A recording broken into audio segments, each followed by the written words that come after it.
Oh, birds and their moves. I mean, look at this.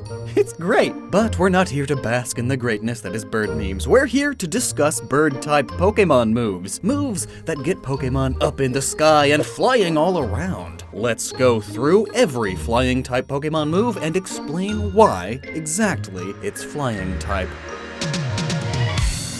And for a more cohesive order, let's categorize the moves. And our first category is easy. It's just birds do it. Birds do it. A lot of flying type moves are no different from normal type moves, really. I mean, what is a peck besides just a hit or a bite with a beak? But there's already way too many normal moves, so if it's something mainly done by birds, it's flying type, because birds fly. And I already mentioned pecking, and that's a Pokemon move too. One done by loads of birds. And Seaking. Yeah, Seaking can learn it. Wow. So even if you don't have a bird beak, but a horn instead, you can still learn Peck. I mean, Mamoswine can learn Peck. Big gargantuan Pokemon, and you just tap the enemy with your tusk? Drill Peck is basically the upgraded version of Peck, and now it's just exclusive to the birds with sharp beaks, like Murkrow, Zapdos, and Fearow. The user stabs their target with its sharp beak while spinning in a corkscrew motion, thus the drill part of Drill Beak.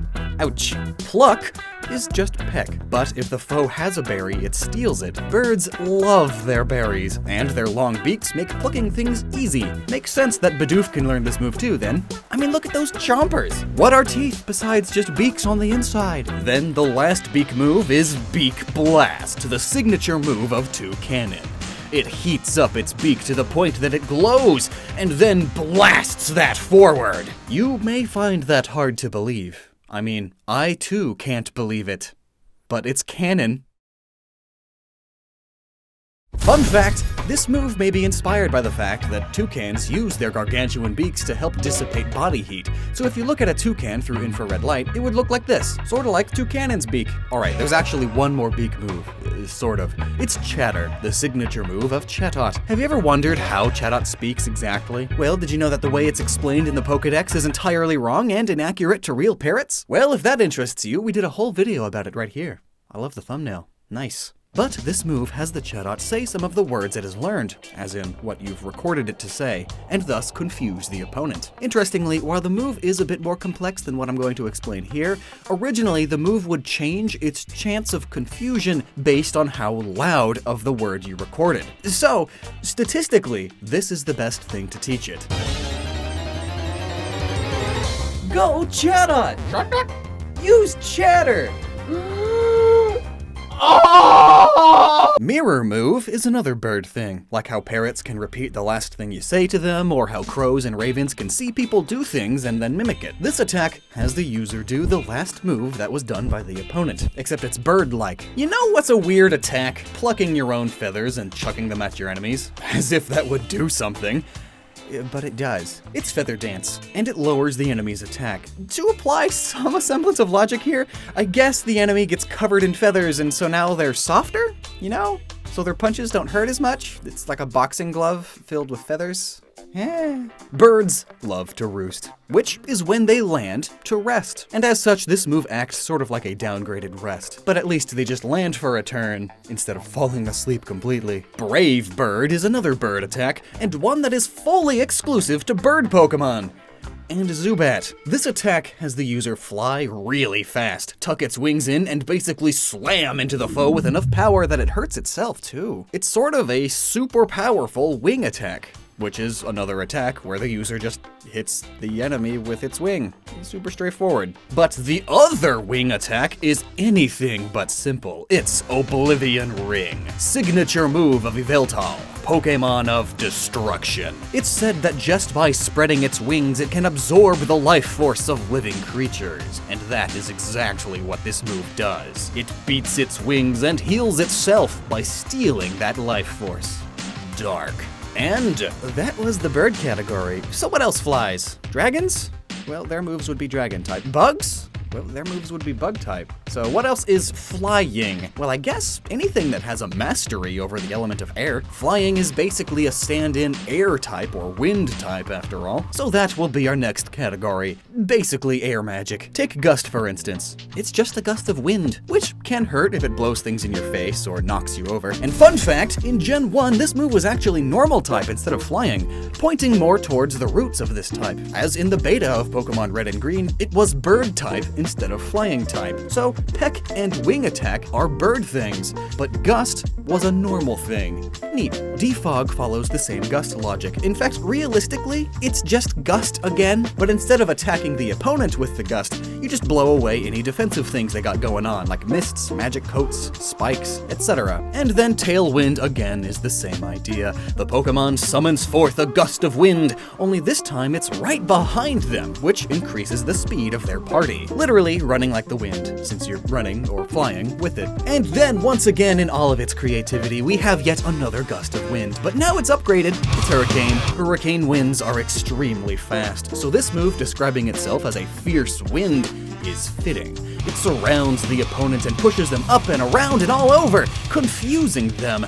Rightly so. Have you ever been in a hurricane? Super easy to get lost in the chaos. That is, unless you're Lugia. And its signature move is Aeroblast, where it creates a small vacuum vortex and shoots it at its target. Imagine just breathing a sideways tornado, except it's a vacuum, so it's like a mega tornado that you just breathe somehow. It's air magic. Air Slash and Air Cutter are basically the same move, just with different effects. And they are both just specialized gusts again. Both have the user launch a fast, quick, blade-like burst of air forward. I imagine it feels like a sharp punch. Now, Aerial Ace has some interesting origins, finally. But first to the attack. It's described as an extremely fast attack that can't be avoided. The user confounds the target with its speed, then slashes. Wow. Having such speed while flying certainly makes you an aerial ace. But the name of the move in Japanese translates to swallow return. What's up with that? Well, I'll tell ya. In Japan, there was a famous man named Sasaki Kojiro, and this man was a master of the blade, using a straight-edged nodachi, which, to put extremely simply, is like a long katana. He became famous for his favorite technique that was both respected and feared. It was called swallow return, as it resembled the motion of a swallow's tail in flight, and also because he was so unbelievably quick and precise with it that he could strike down a bird mid-flight. Likewise, this attack never misses and is incredibly fast, and done by birds. Skydrop is fun. In Japanese, it's just called Free Fall, which I'm sure you'll soon see why. The user picks up its opponent, flies high into the sky, and then drops it. And obviously, this attack does nothing to fellow flying-type Pokemon. They don't get dropped because they get let go and then they just start flying. Like, why did you do this? You've accomplished nothing. This attack is nothing out of the ordinary. Falling hurts. Well, no, falling is fun. It's the abrupt landing that kills you. But anyway, multiple birds of prey have been seen in the wild doing this to their prey. It's an easy way to kill them if you can't get your talons to slice the throat or anything. It also makes getting through hard armor like shells easier. It breaks them open on the hard rocks below so they can get to the tasty insides. Oh! I should probably mention the move Fly. It'd be embarrassing to miss that one. Well, you see, most things with wings can fly. And when using this move, that thing with wings that can fly flies to avoid an attack, and then comes down and attacks extremely generically. Sky Attack is also known as God Bird in Japanese, and for good reason.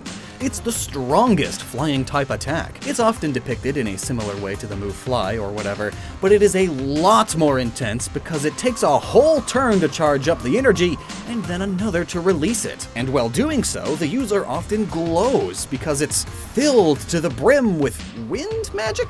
I guess? Wind energy? Yeah, something. Which brings us to Supersonic Skystrike, the flying type Z move, which is basically just Sky Attack again, but even more intense because it's filled to the brim with Z power. There's not much more to say about it than that, though.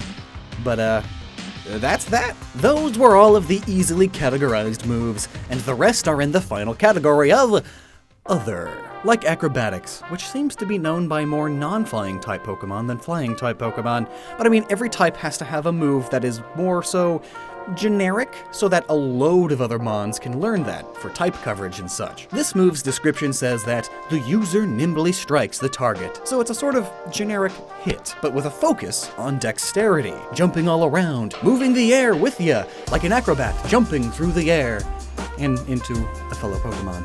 Same with Bounce. Bounce is known by more non-flyers than by flyers. Makes sense though, because in battle, it's basically the same thing as the move Fly, but instead of flying up high, the user bounces up high, and then slams into the opponent. So, all of the Pokemon that can learn this move are famous for their high jumping skill. But then there's Floaty Fall. You can tell by the name that it's a move from Let's Go. It's the flying type move learned by your partner Pikachu. And it's balloons! Your Pikachu inflates a few balloons that float up into the air and then fall into its foe. It's cute, I suppose, if it looked better. And saving the best for last, it's Dragon Ascent, the signature move of Rayquaza, guardian of the sky, the ozone, and the world.